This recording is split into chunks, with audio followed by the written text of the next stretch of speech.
¿Qué tal amigos? Bienvenidos. Aquí estoy en medio de este túnel. Estoy en esta sección de por acá recordándoles que en el día de hoy vamos a dar una especie de continuidad o de segunda parte al tema que anteriormente tratamos y que tiene que ver con el video que habla de los túneles y de el cielo de Mariupol, o sea, lo que hay bajo tierra, y se titula así, Bajo este cielo de Mariupol. Como les prometí, estaré conversando con ustedes de la segunda parte de un artículo del que hablé en el día anterior y que recoge toda una serie de opiniones y análisis de un hombre experto, un profesor que, bueno, pues ha dado conferencias, muchísimas conferencias y ha ahondado en el tema de una manera suficiente. De ahí que el señor del que estamos hablando y que ha sido reproducido, como he podido ver en las últimas horas, por muchísimos sitios, es uno de los que con más precisión nos está llevando a nosotros a entender todo esto que se está dando en este momento en Ucrania, de donde las informaciones que vienen de ambos grupos, ambas partes, ambos contendientes, siempre confunden, puesto que cada uno de ellos relata de una forma o a su manera y la verdad sigue siendo un poco huérfana. Y bueno, se trata del artículo de Paul Springer y que ya yo les había mencionado que, bueno, pues se recorre toda una serie de datos actuales, pero también de datos del pasado, cuando él en este artículo hace una historia de túneles militares desde las raíces antiguas, y aquí ya yo les voy a ir poniendo en pantalla porque siempre les digo dónde encuentro la información para que si ustedes quieren ir de manera individual lo hagan por sus propios medios. No vamos a continuar en esta parte del artículo del experto sin antes, bueno, pues usar aquí eh, imágenes que están en el buscador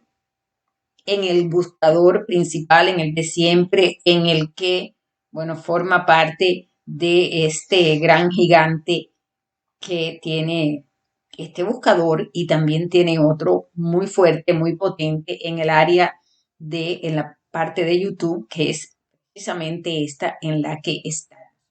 Y es que aquí, bueno, pues con poner estas palabras en el buscador en inglés, ustedes las van a ver ahí, bueno, pues aparece toda esta información que ya les adelanto, todo lo que están viendo en pantalla no es más que el análisis, la reseña o el copy y pega del original, o sea, de las declaraciones del profesor, del experto que les acabo de mencionar.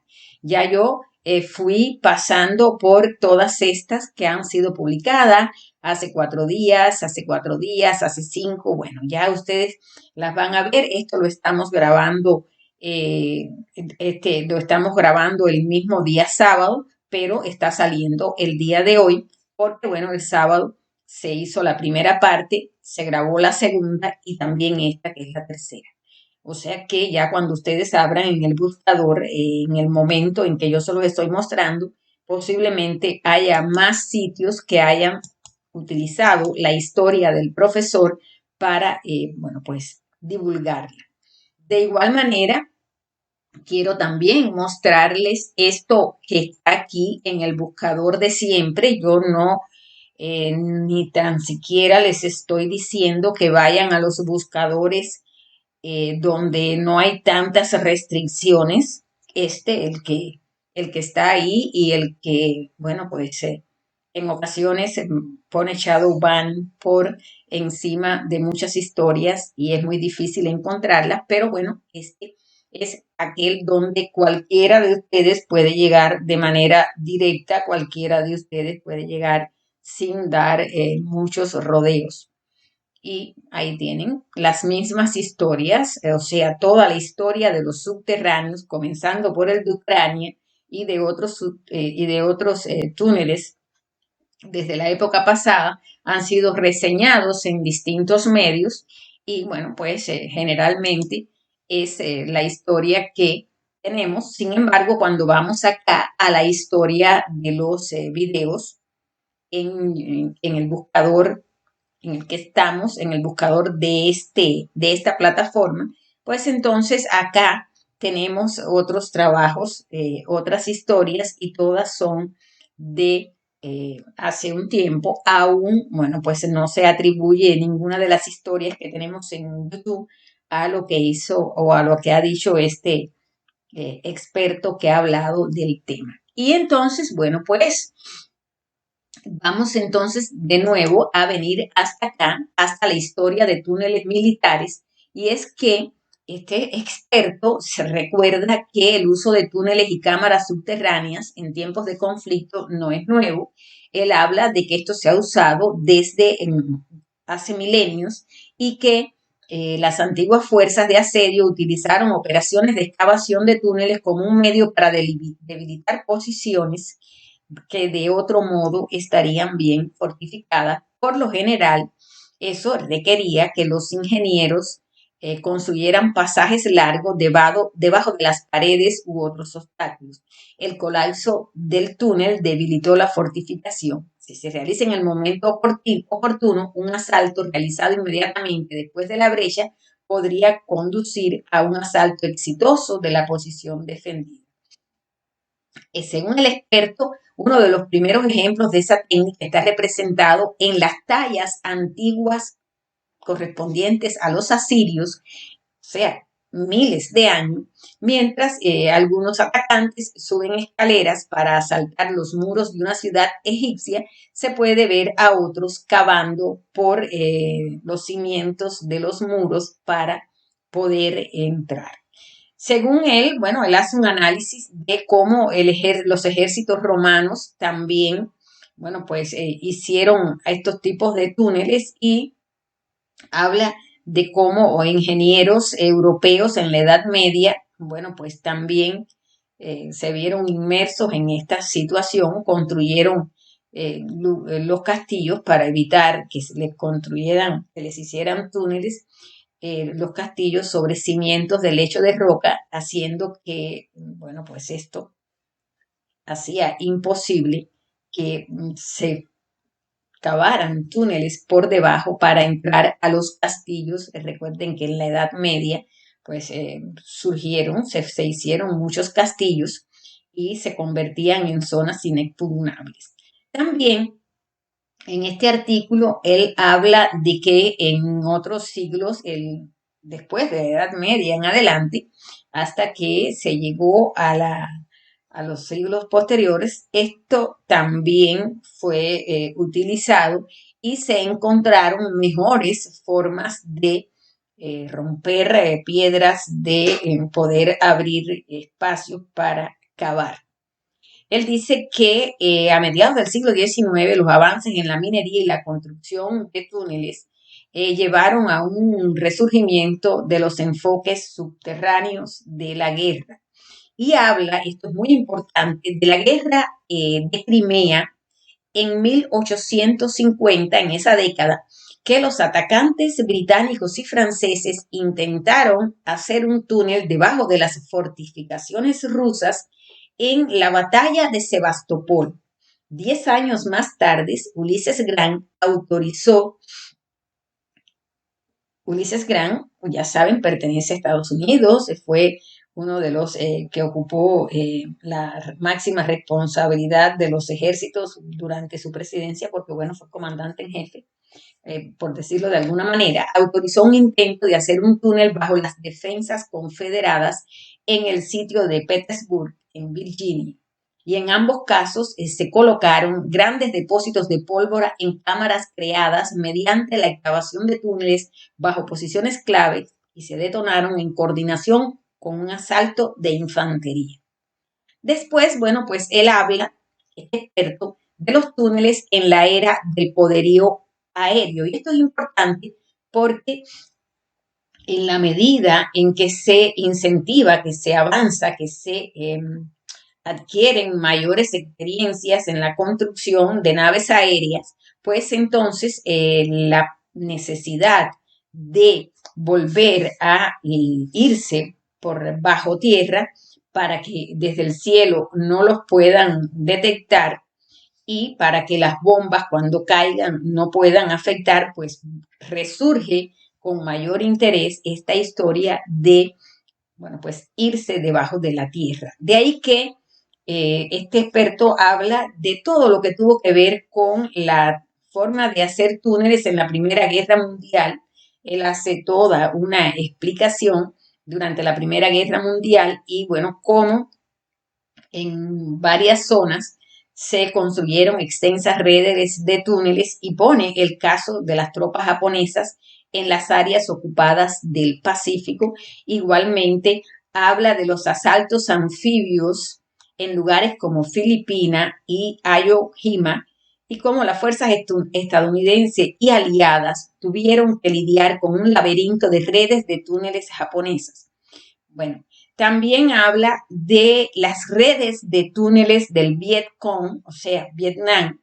Habla de esas redes de túneles y particularmente en las cercanías de Saigón fueron una parte esencial de la estrategia guerrillera y siguen siendo en la actualidad, bueno, ya terminada la guerra y pasados los años de aquel horror, siguen siendo una parada turística popular en la actualidad. Dice que algunos de los túneles eran lo suficientemente grandes como para albergar hospitales y cuarteles y lo suficientemente fuertes como para resistir cualquier cosa menos un bombardeo nuclear.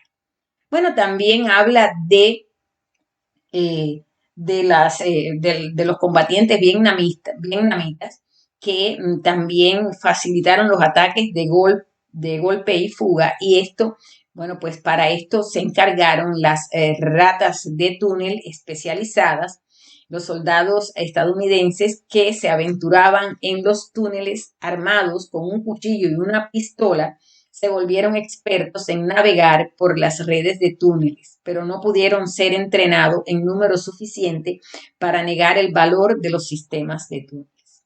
También se habla de los túneles para el terrorismo, pone muchísimos ejemplos que no debemos dejar de mencionar. Es, bueno, lo que tiene que ver con la invasión de Afganistán que lideró Estados Unidos, los operativos militares descubrieron allí que Al Qaeda había fortificado una serie de redes de túneles que conectaban cuevas naturales en la región de Tora Bora. Esto, bueno, pues es algo que también ha servido para las estrategias militares. Él explica que en Gaza y sus alrededores también se hacen túneles, se han hecho túneles que se han convertido en una herramienta para que jamás lleve combatientes al territorio israelí y también habla y llega a la parte que nos ocupa en este momento y que tiene que ver específicamente con túneles soviéticos y Ucrania. Y esta es la parte en la que, bueno, pues él explica que muchos de los túneles que se utilizan hoy en día en los esfuerzos de Ucrania para defender al país se construyeron en la era de la Guerra Fría, cuando Estados Unidos realizaba sobrevuelos rutinarios del territorio soviético. Para contrarrestar la importante ventaja aérea y satelital que tenían los Estados Unidos y la OTAN, el ejército soviético cavó pasajes subterráneos debajo de los principales centros de población. Estos sistemas subterráneos ofrecieron una cierta cantidad de refugios para la población civil en caso de un ataque nuclear y permitieron el movimiento de las fuerzas militares sin ser observados por los ojos siempre presentes en el cielo.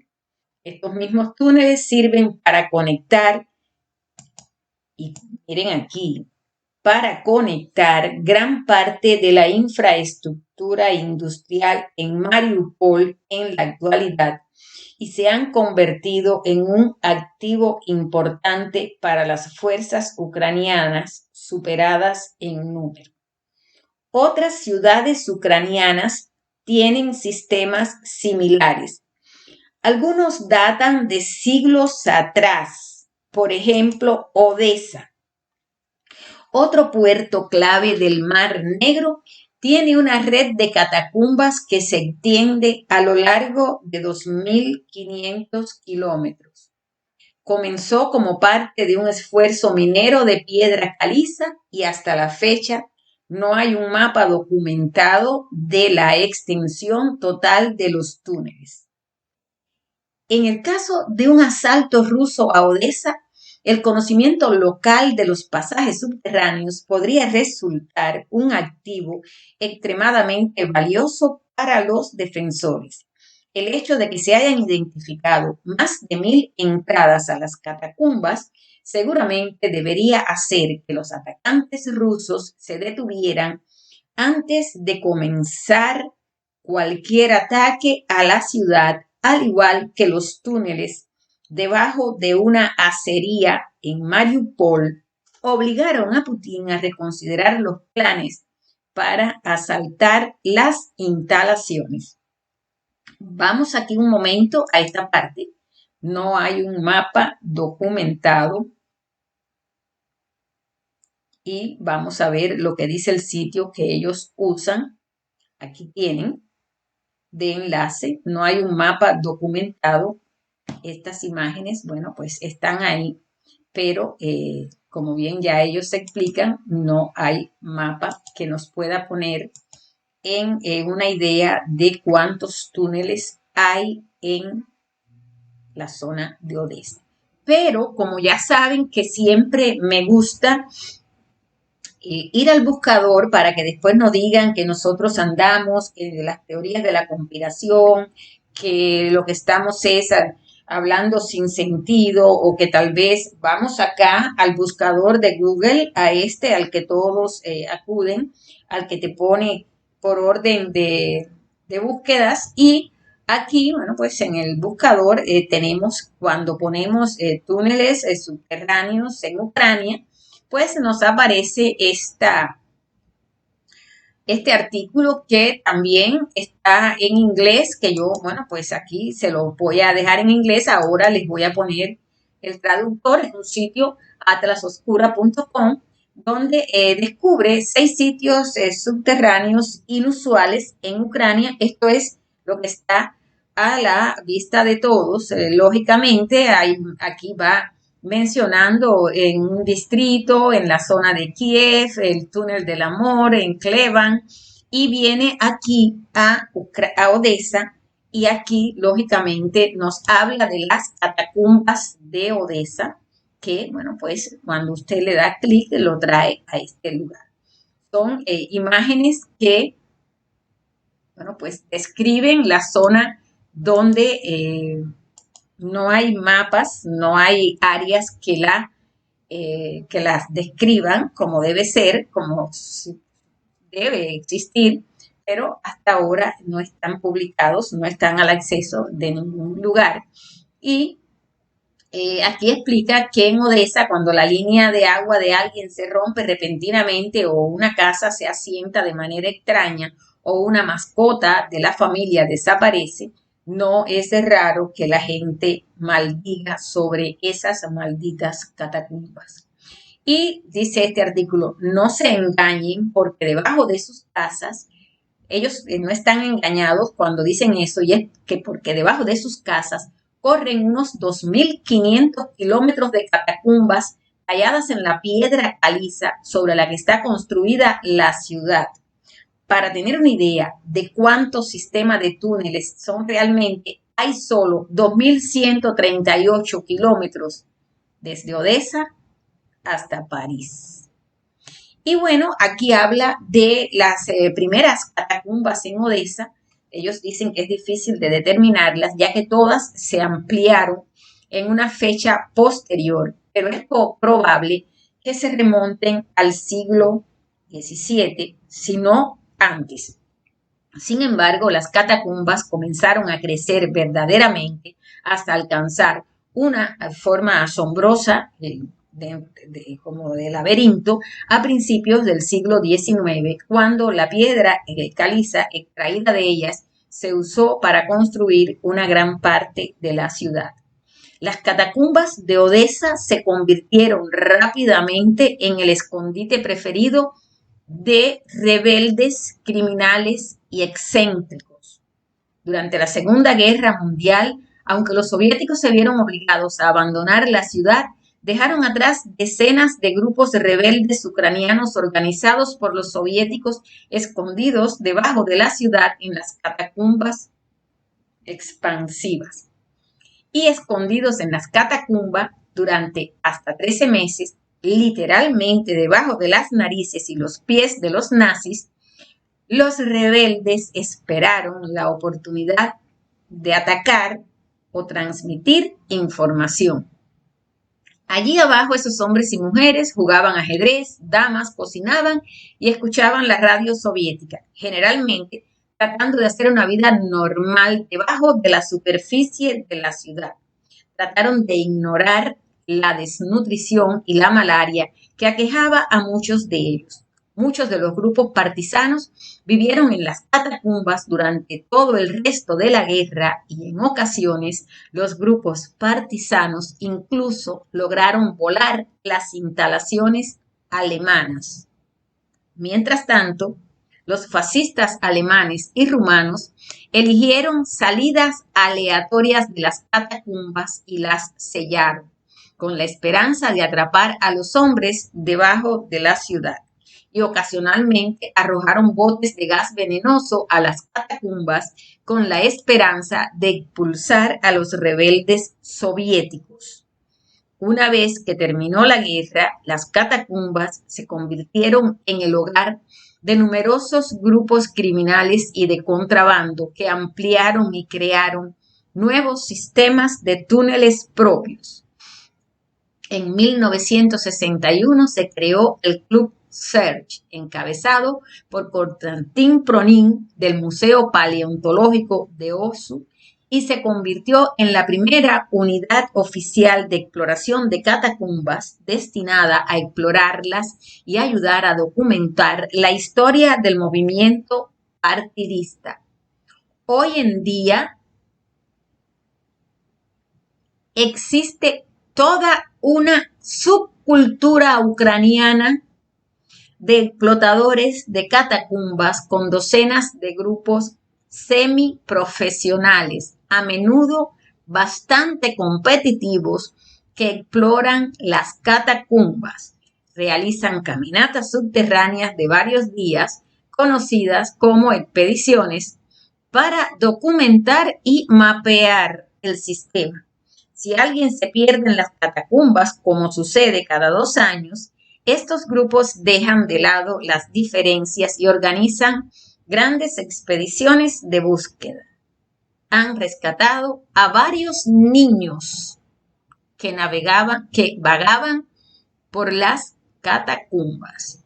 En septiembre de 1995, en honor al 200 aniversario de Odesa, se rompió el récord de viaje subterráneo más largo en las catacumbas, con un viaje continuo de 27 horas de más de 40 kilómetros. Si hubieran caminado en línea recta, el viaje solo habría sido 9.5 kilómetros. Poco después de esto, se inició el mapeo de una gran área inexplorada de las catacumbas conocida como K29. Ocasionalmente todavía se encuentran escondites de armas de los partisanos, como rifles y granadas, dentro de los túneles, y aproximadamente una vez cada 5 años se encuentra un cuerpo. En raras ocasiones, estos cuerpos están casi perfectamente momificados, liofilizados por el aire frío y seco de los túneles. Si bien la mayoría de las veces los cuerpos encontrados son de hace mucho tiempo, Se sabe que tropezaron con huesos viejos de soldados y contrabandistas de accidentes más recientes. El 1 de enero de 2005, unos adolescentes de Odessa decidieron pasar la noche de Año Nuevo de fiesta en las catacumbas. En la juerga, un miembro del grupo, una chica llamada Masha, se separó y se perdió en las catacumbas. 3 días estuvo deambulando en el frío helado y la oscuridad total antes de morir deshidratada. Pasaron 2 años antes de que la policía pudiera localizar su cuerpo y recuperar.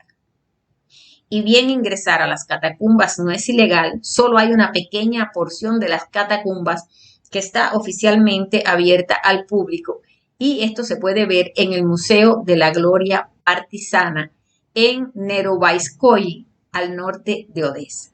Sería extremadamente peligroso intentar explorar las catacumbas por cuenta propia. Sin embargo, se pueden encontrar profesionales a un costo de 250 hryvnia por persona, según el tiempo que pasen bajo tierra, la complejidad y la longitud de la ruta, la cantidad de turistas y las opciones de entrega a la entrada del sitio al área subterránea. De ahí que cada una de las expediciones tenga un precio diferente. Cuando yo estaba pasando por todas estas historias, cuando se estaba mirando todo esto que quiero mostrarles a ustedes, que quiero compartirles a ustedes, bueno, ya yo en el pasado, en los videos que me han cancelado, hablé de catacumbas, hablé de túneles, hablé de todo ese mundo bajo tierra por donde no solo circulan guerreros partisanos, donde los delincuentes buscan maneras de esconderse, pero un mundo bajo tierra por donde también se ha abusado mucho, se han hecho muchas acciones de tráfico, muchas acciones de, eh, bueno, tiene que ver con los menores, tiene que ver con los niños.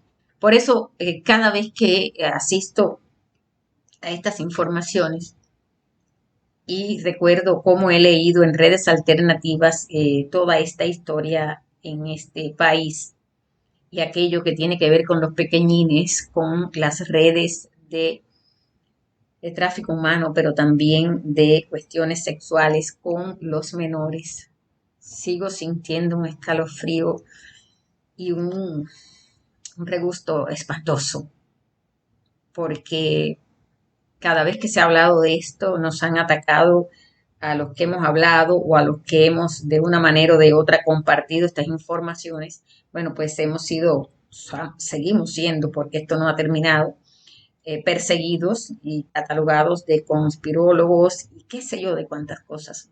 Pero, bueno, esta es la historia de los túneles, esto es lo que está ahora mismo en esa región de Europa.